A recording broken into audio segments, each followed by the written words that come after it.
नमस्कार, सत श्री अकाल, आदाब, राम राम। मैं यशपाल सिंह बघेल एक बार फिर से आपका हार्दिक स्वागत करता हूं आपके अपने YouTube चैनल एग्जाम योद्धा 2020 में। जैसा कि दोस्तों आप बताया हम इतिहास पढ़ रहे थे। इतिहास में दोस्तों हमने जो लास्ट लेक्चर में कराया था वो क्या कराया था आपको, बहमनी साम्राज्य कराया था, है ना। और बहमनी साम्राज्य में दोस्तों हमने एक क्वेश्चन कराया था आपको लास्ट में। लास्ट में आपको हमने बताया था कि हैदराबाद नगर किसने बसाया था, तो उसमें बताया था हमने कुली कुतुब शाह, है ना। तो ये क्वेश्चन दिल्ली पुलिस में आया हुआ है परसों के एग्जाम में। आप देख लेना अगर आप एनालिसिस देखते हो तो, ठीक है। तो यानी इसका मतलब यह है कि जब बहमनी साम्राज्य में से क्वेश्चन आ सकता है तो आप समझ सकते हैं कहीं से भी आ सकता है ना। एक छोटा सा टॉपिक था, एक वीडियो का 25 मिनट का लेक्चर था, है ना, जिसमें से आ सकता है। तो समझ सकते हैं कि आप लेवल क्या हो सकता है क्वेश्चन का, है ना। यानी कहीं से भी कुछ भी आ सकता है, चाहे वो टॉपिक इंपोर्टेंट हो चाहे वो ना हो, ठीक है। तो चलिए आज हम बात करेंगे, इसमें लास्ट हमारा टॉपिक रह गया है भक्ति आंदोलन, ठीक है। जैसे ही भक्ति आंदोलन हमारा कंप्लीट हो जाएगा उसके बाद हम कराएंगे आधुनिक भारत। तो जो भी दोस्त हमारे इस चैनल पर नए आए हैं तो मेरा उनसे कहना है कि हमारे इस चैनल को सब्सक्राइब करें। इससे क्या होगा कि नोटिफिकेशन आपको मिलता रहेगा हमारी हर वीडियो का, ठीक है। तो चलिए आज बात करें किसकी, भक्ति आंदोलन की।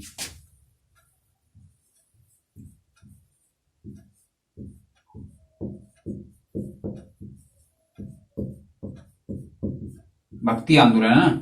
भक्ति आंदोलन के बारे में अगर मैं बताऊं तो इसमें क्या है, ऐसे नहीं जैसे आजकल किसान आंदोलन चल रहा है या और कोई आंदोलन होते हैं, है ना। बहुत सारे आपने इतिहास में आंदोलन देखेंगे। ये उस टाइप का आंदोलन नहीं है कि इसमें मतलब मारपीट होगी या कोई मारा जाएगा या कुछ होगा, है ना, या कोई अपनी मांगे पूरी करवाएगा कि हमारी ये मांग है इसको पूरी करो, है ना। ये क्या है, भक्ति आंदोलन का मतलब यह है कि कौन कौन से जो है प्रमुख आचार्य वगैरह जो हुए हैं जिन्होंने ज्ञान दिया है ना। तो उन्होंने यानी कौन कौन से मत दिए हैं, कौन कौन से उनके सिद्धांत हैं, वो उनके बारे में बताया जाएगा।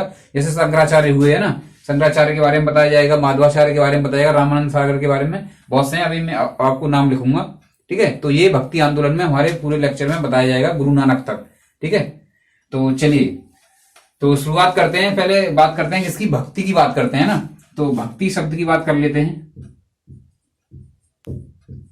भक्ति शब्द, है ना, अगर इस शब्द की बात करें, भक्ति शब्द की अगर हम बात करें तो इसका मतलब क्या है कि इसका मतलब होता है कि ईश्वर की प्रार्थना, है ना। और ये शब्द अगर बात करें तो ये सबसे पहले कहां पर मिलता है, गीता में इसका उल्लेख किया गया है भक्ति का। कहां उल्लेख किया गया है इसका, गीता में। गीता में उल्लेख मिलता है इसका, ठीक है। अगर भक्ति शब्द के अगर हम अर्थ की बात करें, यानी इसका जो मतलब होता है वो क्या होता है, वो होता है ईश्वर की प्रार्थना।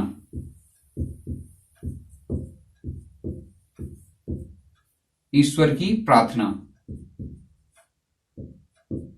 जैसे आपने देखा होगा कि जैसे कोई कहता है ना कि ये भक्त है, ये शिव का भक्त है या ब्रह्मा जी का भक्त है, तो इसका मतलब यह है कि उनकी प्रार्थना करता है ईश्वर की। किसकी, जैसे मान लो कोई ब्रह्मा ही करता है तो वो ब्रह्मा का भक्त माना जाएगा, है ना, ब्रह्मा की प्रार्थना करने वाला माना जाएगा। अगर वो शिव यानी भोलेनाथ की अगर पूजा करता है तो उसको क्या माना जाएगा, भोलेनाथ का भक्त माना जाएगा, है ना। यानी कुल मिला की बात यह है कि वो भोलेनाथ की जो है प्रार्थना कर रहा है, ठीक है। तो चलिए आगे बात करते हैं। इसके बारे में बात करें तो उद्देश्य की अगर बात करें कि भक्ति का जो असली उद्देश्य होता है वो क्या होता है, वो होता है मोक्ष की प्राप्ति। क्या होता है, मोक्ष की प्राप्ति, है ना। मोक्ष की प्राप्ति का मतलब यह है कि जो आत्मा होती है इसके बारे में बताया जाता है कि जीवन और मरण के बंधन से मुक्त होना, है ना। जैसे इंसान जन्म लेता है ना, जन्म लेता है, अपनी हर अवस्था को पूरी करता है, अपनी आयु की जो भी अवस्थाएं होती हैं, है ना, बचपन, फिर युवावस्था, फिर बुढ़ापा आ जाता है, ऐसे करके। तो अंत में क्या होता है, फिर उसकी मृत्यु हो जाती है, फिर वो आत्मा कहीं दोबारा जन्म लेती है, यानी आत्मा किसी दूसरे रूप में आ जाती है। यानी इंसान क्या है, फिर दोबारा से जन्म लेता है। ऐसे माना जाता है कि जो है इंसान बार बार जन्म लेता है। तो क्या होता है कि अगर मोक्ष की आपको प्राप्ति हो जाती है ना, किसके अनुसार, भक्ति के अनुसार, है ना। गीता में ये उल्लेख मिलता है कि अगर किसी की भक्ति की जाए तो क्या है, उसको मोक्ष की प्राप्ति हो जाती है ना। यानी जीवन मरण के बंधन से वो इंसान जो है मुक्त हो जाता है, ठीक है। आत्मा जो होती है वो परमात्मा को उसमें प्राप्त हो जाती है। चलिए आगे बात करते हैं। आगे अगर बात की जाए तो भक्ति की अगर बात करें तो इसको दो भागों में बांटा गया है, ठीक है। भक्ति को कितने भागों में बांटा गया, दो भागों में बांटा गया है ना। पहला कौन सा है, सगुण भक्ति।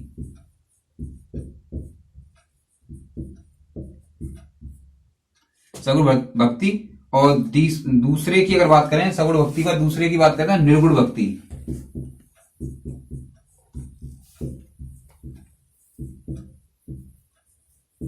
ये हिंदी का सा टॉपिक है लगभग, है ना। आपने हिंदी पढ़ी होगी तो हिंदी में बताया जाता है कि बताया गया है उसमें बहुत सारा, है ना।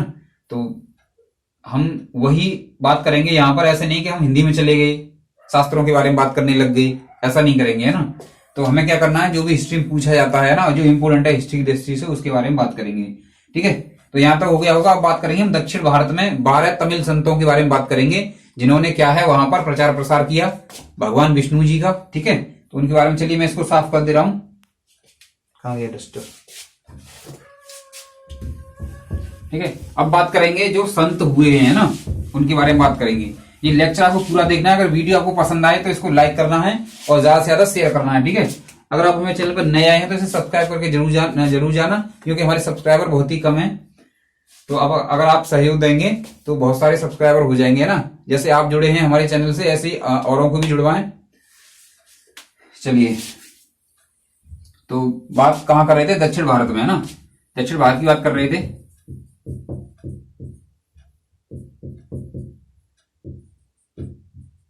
दक्षिण भारत की बात करें तो 12 तमिल संत वो ब्रह्मा जी की पूजा करते थे। क्या करते थे, ब्रह्मा जी की पूजा करते थे।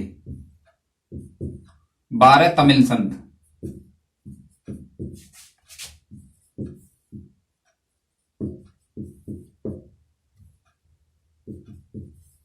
ब्रह्मा जी की पूजा करते थे, है ना। ब्रह्मा जी की पूजा करते थे। ठीक, चलिए ये जो ब्रह्मा जी की पूजा करते थे, तो ये ना क्या है, तमिल संत है ना। ये तमिल संत रह गया, यहाँ पे क्या रह गया, तमिल संत। ये आप देख लेंगे। ठीक है, तो 12 तमिल संत ब्रह्मा जी की पूजा करते थे। और ये इन तमिल संतों की बात करिए तो इनको क्या बोला गया है, तमिल संत जो थे इनको बोला गया है, क्या बोला गया है, इनको अलवार बोला गया है। ये क्या कहलाए हैं, ये अलवार कहलाए, अलवार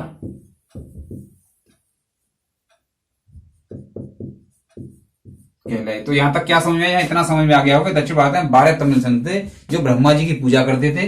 ठीक है, ब्रह्मा जी की पूजा करते थे जो तमिल संत थे, उनको क्या कहलाते थे, वो उनको अलवर कहते थे ना। क्या कहते थे, उनको अलवार कहते थे। ठीक है, आगे अगर बात करें तो इनमें 12 में एक जो है महिला संत थी, इसका नाम क्या है, अंडाल। इनमें एक महिला संत थी, इनमें एकमात्र महिला संत है ना, एकमात्र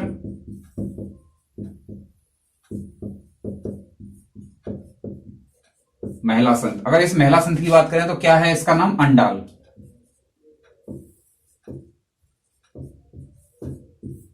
अंडाल, ठीक है। अगर इस अंडाल की बात करें तो इसको दक्षिण भारत की मीरा बोला जाता है। ठीक है, अंडाल को दक्षिण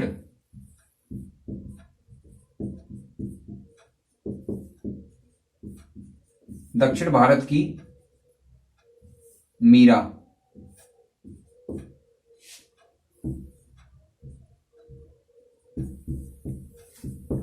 कहा जाता है। ठीक है, इंपोर्टेंट है, आप इसे ध्यान रखेंगे अंडाल को। ठीक है, तो क्या समझ में आया यहां तक, 12 तमिल संत ब्रह्मा जी की पूजा करते हैं दक्षिण में, जो क्या कहलाए, अलवार कहलाए।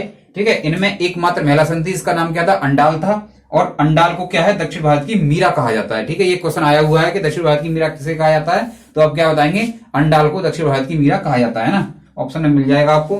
ठीक है, चलिए आगे बात करते हैं। आगे अगर बात की जाए तो कुलशेखर की बात करते हैं ना। कुलशेखर क्या थे, शासक थे, जो पहले शासक थे, बाद में क्या संत बन गए थे। कुलशेखर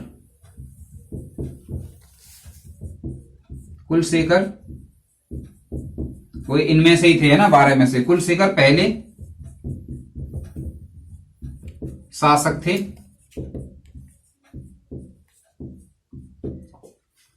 कुलशेखर पहले शासक थे, बाद में क्या हुआ, बाद में संत बन गए।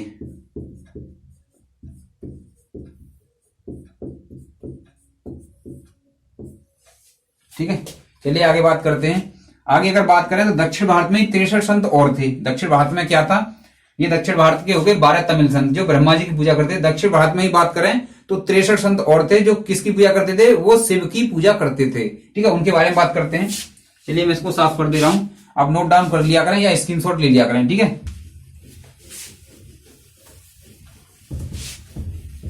आगे किसके बारे में बात करेंगे? दक्षिण भारत में ही बात करेंगे 63 संतों के बारे में, है ना। किसके बारे में बात करेंगे? 63 संतों के बारे में बात करेंगे।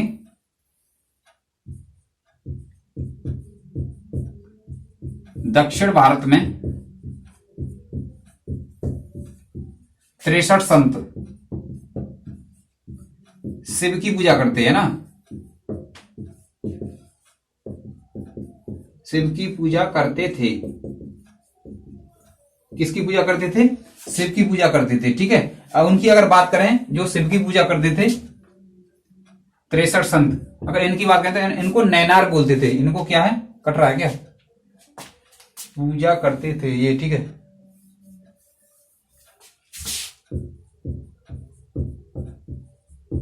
पूजा करते थे, ठीक है। 63 संत की अगर बात करें तो क्या थे ये, क्या बताया था मैंने? नैनार, है ना। क्या कहलाते थे ये? नैनार कहलाए।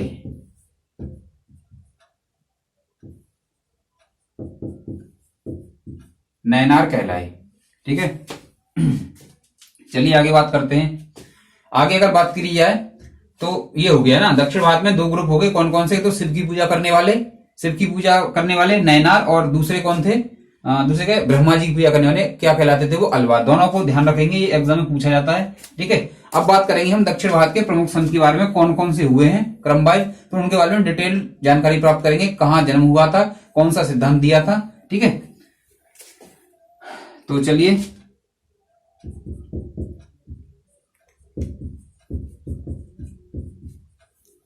दक्षिण भारत के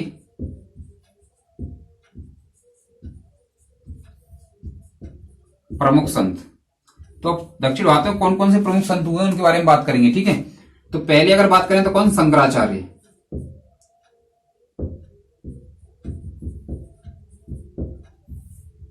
शंकराचार्य ना, शंकराचार्य की अगर बात करें तो ये प्रथम महान संत हुए हैं, ठीक है। इनके बारे में ध्यान रखेंगे, ये क्या थे? प्रथम महान संत थे, ठीक है। आगे अगर बात करें इनके बाद दूसरे नंबर पर कौन आते हैं? शंकराचार्य की बात करें तो कौन से? रामानुजाचार्य। रामानुजाचार्य, ठीक है।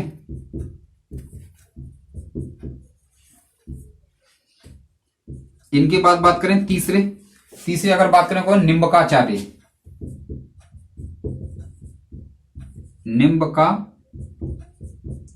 क्रम भी ध्यान रखेंगे इनका, है ना। क्या करना है? इनका क्रम भी ध्यान रखना है। इसके बाद चौथे की अगर बात करें तो माधवाचार्य। चौथे कौन से हैं? माधवाचार्य।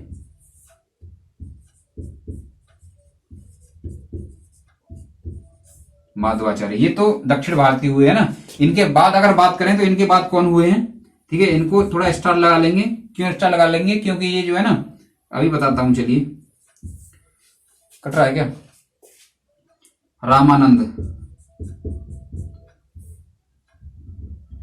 पांचवें अगर बात करें तो प्रमुख संतों की बात करें, रामानंद, ठीक है। रामानंद की अगर बात करें तो ये दक्षिण भारत के नहीं है ना। अब मैंने दक्षिण भारत में लिख दिया, इसका मतलब ये नहीं है कि दक्षिण भारत के, है ना। ये प्रमुख संत है, इन पे डबल स्टार लगा लेना। ये अगर बात करें तो ये उत्तर भारत के भक्ति आंदोलन के जनक मान लो इनको, है ना। ये कौन है? उत्तर भारत के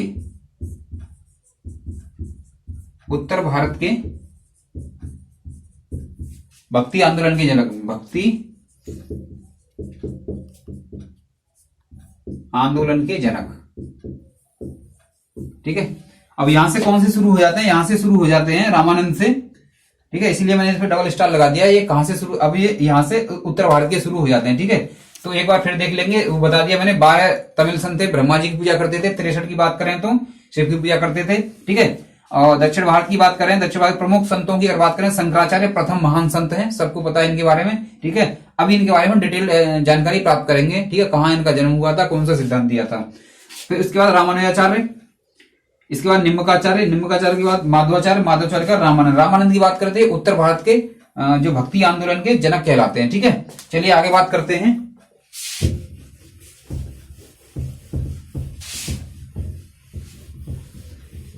आगे अगर बात की जाए, है ना,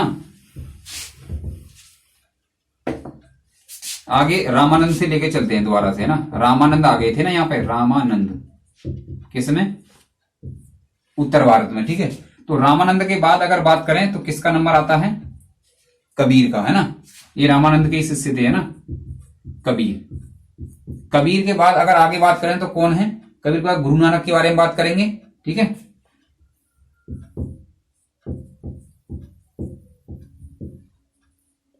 गुरु नानक के बारे में बड़े अच्छी तरीके से जानकारी प्राप्त करेंगे, ठीक है, क्योंकि गुरु नानक का हिस्ट्री थोड़ा अच्छा है, उनके बारे में बात करेंगे। और इनके जो 10 जो गुरु हुए हैं ना, गुरु गोविंद सिंह तक, वहां तक जानकारी प्राप्त करेंगे। गुरु नानक के जितने भी 10 गुरु हुए हैं, ठीक है, यानी गुरु नानक के बाद जो हुए हैं उनके बारे में बात करेंगे, ठीक है। गुरु नानक के गुरु नहीं थे, यानी गुरु नानक के बाद जो भी गुरु हुए हैं ना, उनके बारे में बात करेंगे।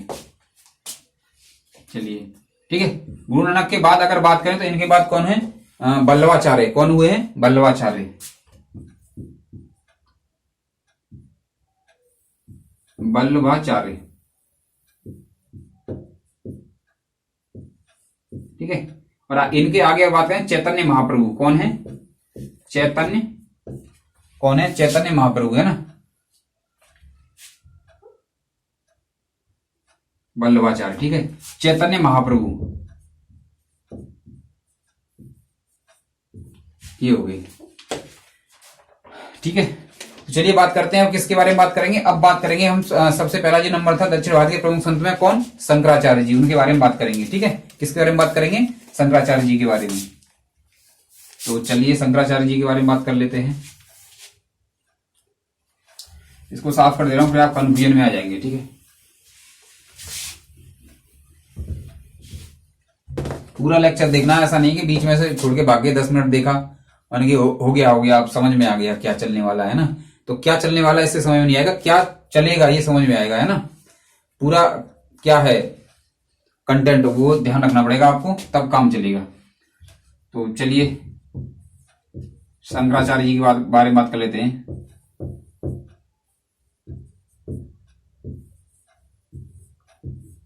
ठीक है, शंकराचार्य जी के अगर बारे में बात करें तो इनके जन्म की अगर बात करें हम, किसकी, जन्म की, तो इनका जन्म हुआ था कलादी केरल में। कहां पर हुआ,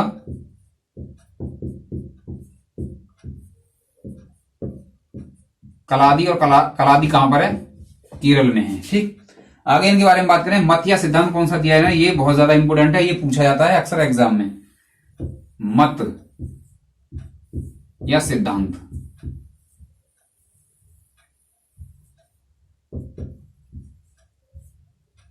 मत या सिद्धांत। चलिए मत या सिद्धांत की बात कर लेते हैं। अगर इनकी बात करें तो इन्होंने कौन सा दिया है, अद्वैत।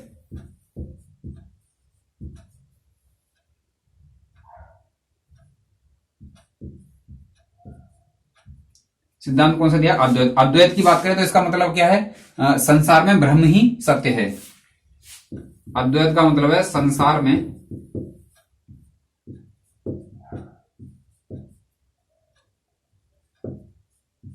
ये देख लेना, यहां पे ये कुछ आधा होता है ना, ब्रह्म लिख दिया मैंने पूरा, ऐसे करके होता है ना, ब्रह्म ही सत्य है।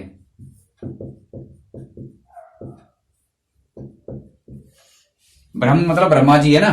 क्या है, इन्होंने सिद्धांत ये दिया था कि अद्वैत मतलब संसार में जो कुछ भी है वो क्या है, ब्रह्म ही सत्य है, बाकी सब कोई सत्य नहीं है, कुछ बाकी सब असत्य है ना।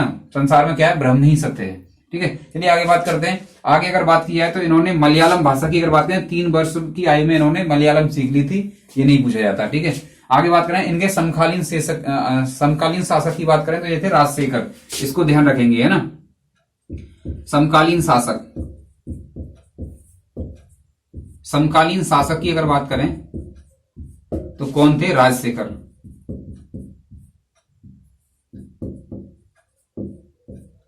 ठीक है। समकालीन का मतलब ये होता है कि जिस टाइम पर राजशेखर का राज चल रहा था उसी टाइम पर शंकराचार्य थे उस टाइम पर, ठीक है।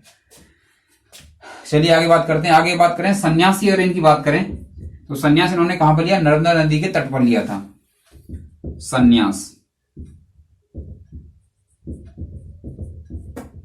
सन्यास नर्मदा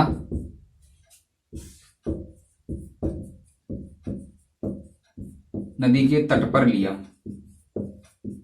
ठीक है। सन्यास लेने का मतलब यह है कि इन्होंने सांसारिक मोह माया सब त्याग दी, नदी के किनारे अपना बैठ गए, ठीक है। ब्रह्मा जी का भजन करने, ठीक। जप नाम, जप नाम, जप नाम नहीं, जप नाम क्या है, वो तो आश्रम सीरीज से बना है, ठीक है। यानी अपना इनका कोई अपना कोई मंत्र होगा उसे ये है बोलने लगी, ठीक है। पता चलेगा आप भी जप नाम कर दिया आपने भी, है ना। बाबा निराला काशीपुर वाला। तो शंकराचार्य जी तो नर्मदा नदी के तट पर क्या किया इन्होंने, संन्यास ले लिया। चलिए आगे बात करते हैं। आगे अगर बात करें तो संन्यास लेने के बाद ये प्रथम बार कहां पर गए सन्यासी बनने के बाद, प्रथम बार काशी गए। ये कहां पर गए,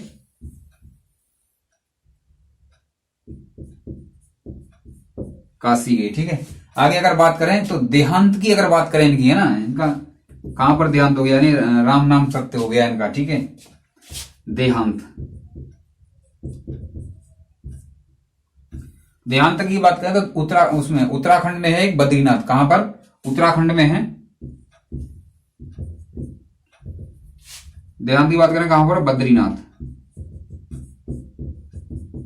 और बद्रीनाथ है कहां पर, यूके।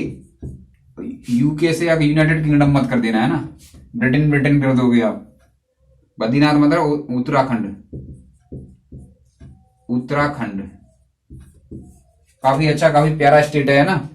जो भी गया है मैंने यहाँ पर, बहुत ही मतलब मौसम तो पूछो ही मत, मौसम के बारे में तो, है ना।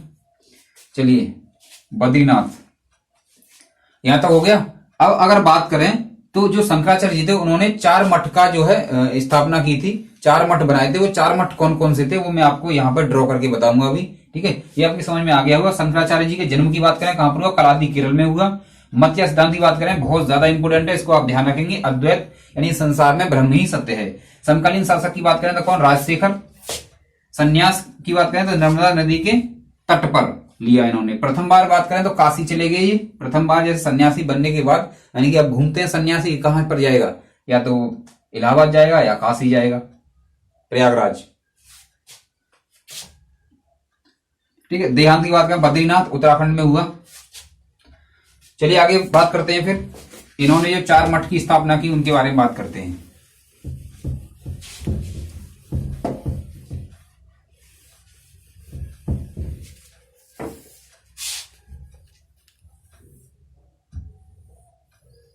चार मठ, ठीक है। दिशा तो जानते होंगे, ईस्ट वेस्ट साउथ नॉर्थ, ठीक है। यहां बात करें तो ज्योतिष पीठ,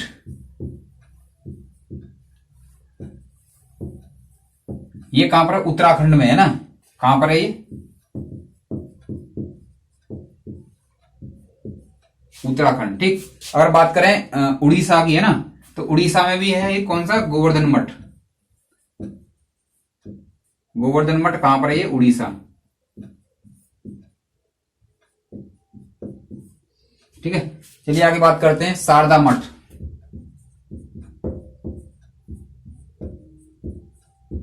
शारदा मठ, और शारदा मठ की बात करें तो ये कहां पर है, गुजरात में,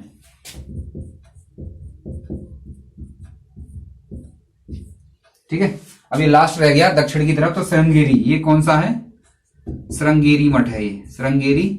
और बात करें ये कहां पर है, तमिलनाडु में है ये,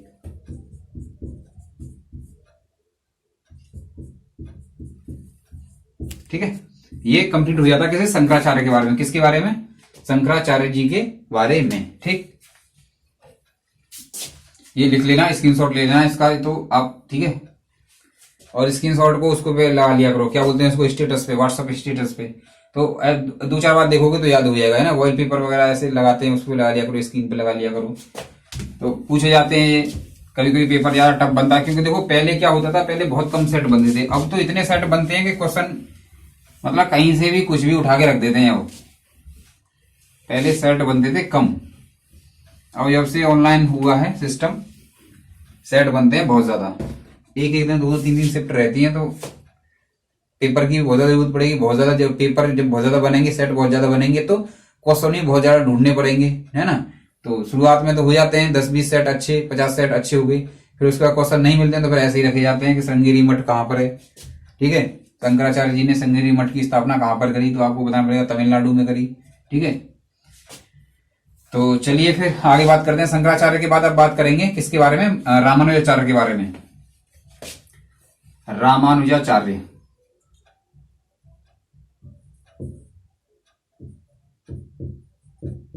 रामानुजाचार्य।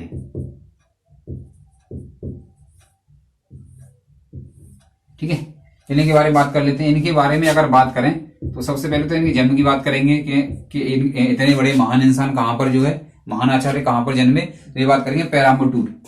कहां पर जन्म हुआ इनका? पेराम्बटूर। और पेराम्बटूर कहां पर है? तमिलनाडु में।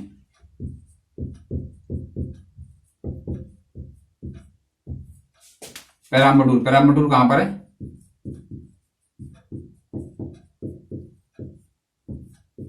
तमिलनाडु। ठीक है, चलिए आगे बात करते हैं।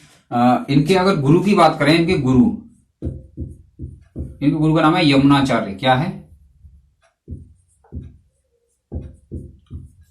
यमुनाचार्य। ठीक है, गुरु का नाम पूछा गया है इनका एक बार, इसीलिए मैंने लिखवा दिया है। ठीक है, ईश्वर की बात करें तो ये किसकी पूजा करते थे? ईश्वर की बात करें तो ये किसको मानते थे? ब्रह्मा जी को। ब्रह्मा जी को माना था इन्होंने ईश्वर। किसको? ब्रह्मा जी को नहीं, किसको? विष्णु जी को। ठीक है,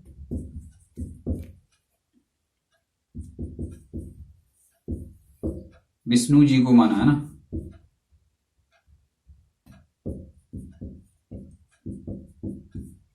विष्णु जी को माना।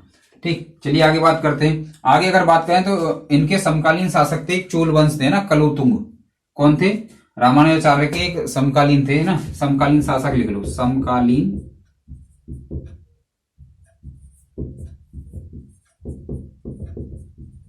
कौन थे? कलोतुंग, है ना।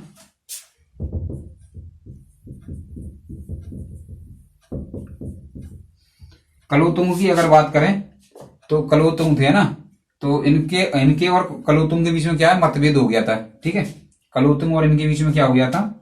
मतभेद हो गया था, बनती नहीं थी दोनों की। ठीक है, आगे अगर बात करें तो इनकी जो भक्ति थी है ना, इनके जो भक्ति का केंद्र था, अगर उसकी बात करें तो वह तिरुपति नगर था। कहां था? तिरुपति नगर था। और कहां पर था? आंध्र प्रदेश में। भक्ति का केंद्र, भक्ति का केंद्र अगर इसकी बात करें तो कहां पर था?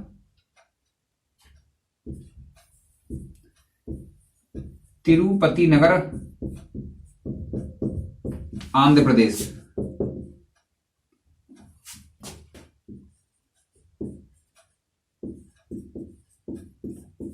तिरुपति नगर, आंध्र प्रदेश। ठीक है, आगे अगर बात करिए तो इन्होंने क्या है? एक संप्रदाय की स्थापना करी। इसका नाम क्या था? श्री संप्रदाय। श्री संप्रदाय की स्थापना की।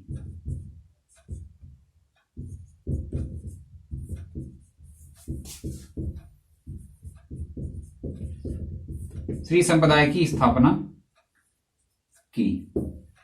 ठीक है, आगे अगर बात करें इनकी तो इन्होंने क्या है? एक ग्रंथ भी लिखा इसका नाम है श्री भाष्य। श्री भाष्य ग्रंथ की रचना की। ठीक है, एक बार फिर से देखेंगे रामानुजाचार्य जी के बारे में। ठीक है, तो जन्म अगर इनकी बात करें तो कहां पर हुआ था? पेराम्बटूर में हुआ था, तमिलनाडु में। इसको ध्यान रखेंगे। गुरु की बात करें यमुनाचार्य, ईश्वर की बात करें विष्णु को भगवान माना था इन्होंने। समकालीन शासक की बात करें कलोतुंग और राजेंद्र प्रथम भी थे, है ना। अगर कभी राजेंद्र प्रथम मिल जाए आपको तो आप राजेंद्र प्रथम को भी कर लेंगे, है ना। तो भक्ति का अगर केंद्र की बात करें तिरुपति नगर, आंध्र प्रदेश। श्री संप्रदाय की, इसको ध्यान रखेंगे, कौन सा संप्रदाय की स्थापना की इन्होंने? श्री संप्रदाय की स्थापना करी। और श्री भाष्य ग्रंथ लिखा। कौन सा ग्रंथ लिखा? श्री भाष्य ग्रंथ की रचना की इन्होंने। ठीक है, चलिए आगे बात करते हैं इनके। अब बात करें किसके बारे में? इसके सिद्धांत के बारे में। ठीक है, किसके बारे में? सिद्धांत के बारे में बात करेंगे। मतया सिद्धांत। बहुत अगर सबसे ज्यादा अगर इनके जितने भी आचार्य हुए हैं, जितने भी ये गुरु हुए हैं, इनके अगर सबसे इंपोर्टेंट पॉइंट की बात करी जाए ना तो दो रहते हैं। पहला तो किसके समकालीन थे ये, दूसरा बात यह है कि इनका सिद्धांत कौन सा है। ठीक है, तो चलिए मत या सिद्धांत। तो मत या सिद्धांत की अगर बात करें तो इनका सिद्धांत कौन सा था? विशिष्टाद्वैत। कौन सा था इनका? विशिष्टा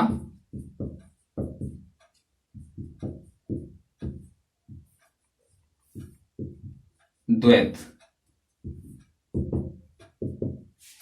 ये विशिष्टाद्वैत क्या है? तो विशिष्टाद्वैत की अगर बात करें तो इसको स्टार लगा के लिख लेना।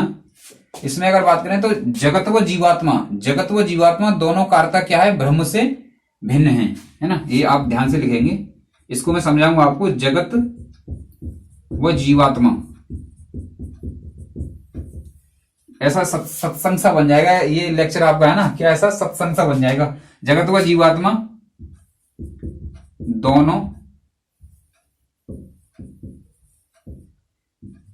कार्यतः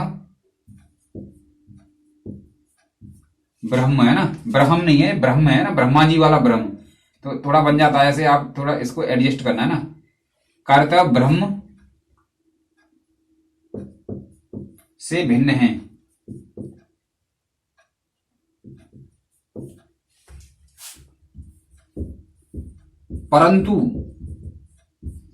परंतु और इसकी बात करें तो क्या है, ये ब्रह्म से उद्भूत है, ये ब्रह्म से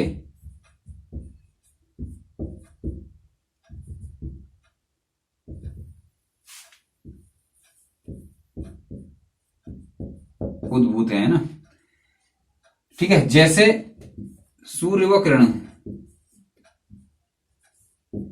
सूर्य और किरण, थोड़ा बोरिंग सी होगी ये लाइन है ना।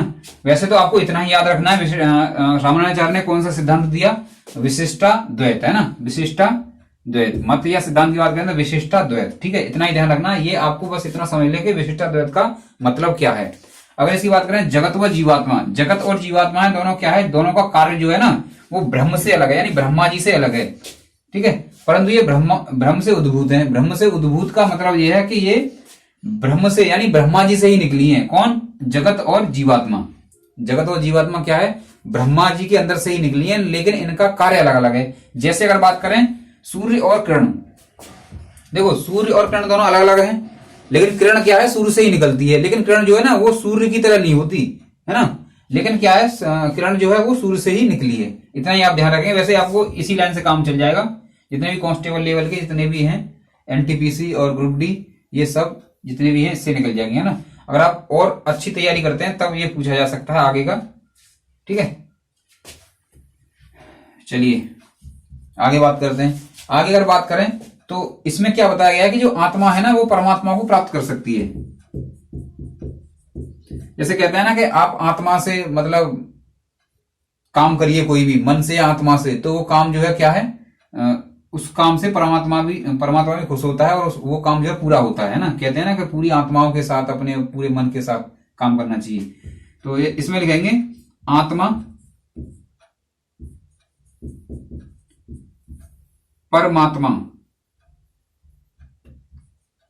आत्मा परमात्मा को क्या है, आत्मा परमात्मा को प्राप्त कर सकती है।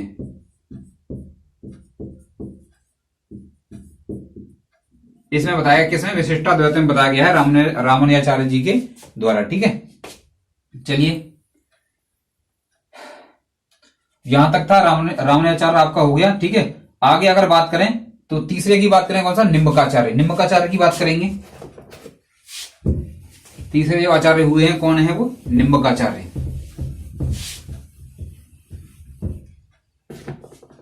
हो गया,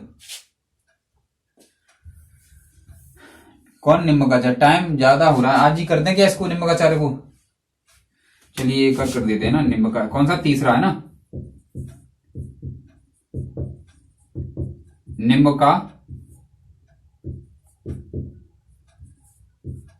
निम्बकाचार्य कौन सा है, तीसरा कौन सा है, निम्बकाचार्य है ना।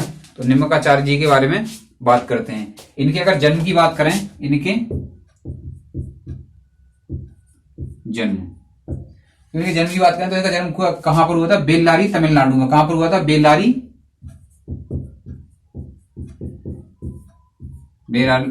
तमिलनाडु।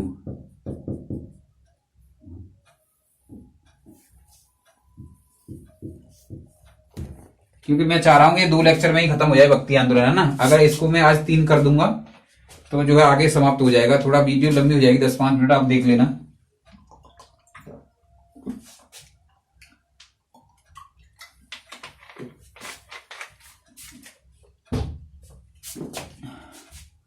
बेल्लारी तमिलनाडु, है ना। अगर इनकी बात करें तो इन्होंने क्या है, कृष्ण को इनकी अगर बात करें तो इन्होंने क्या किया था, जो राधा जी थी ना, राधा जी, राधे राधे जो हम करते हैं, राधा जी को इन्होंने कृष्ण की पत्नी मानकर क्या किया था, पूजा की थी, है ना। इन्होंने क्या किया था, जो राधा जी थी कृष्ण की पत्नी मानकर पूजा की थी इन्होंने। राधा जी को कृष्ण की पत्नी, कृष्ण की पत्नी मानकर पूजा की, ठीक है। आगे अगर बात करें संप्रदाय की बात करें तो इनका संप्रदाय कौन सा था, निम्बार्क संप्रदाय। कौन सा था, निम्बार्क, है ना। कौन सा था, निम्बार्क संप्रदाय।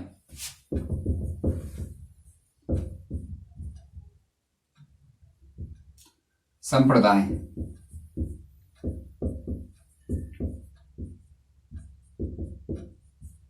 निम्बार्क या सनकादि, निम्बार्क या सनकादि, है ना।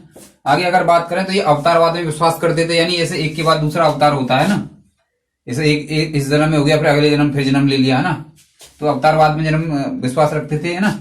मत या सिद्धांत की अगर बात करें, ये बहुत ज्यादा इंपोर्टेंट है, मैंने पहले बता दिया, मत या सिद्धांत, ठीक है। इनके अगर सिद्धांत की बात करें तो इनका सिद्धांत कौन सा है, द्वैताद्वैत,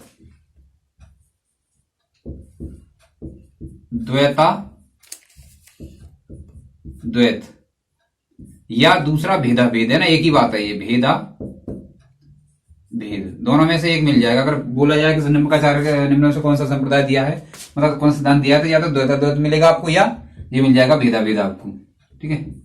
चलिए आगे बात करते हैं। इसकी अगर बात करें तो इन्होंने एक ग्रंथ की रचना की, कौन सा है वो, वेदांत परिजात, वेदांत परिजात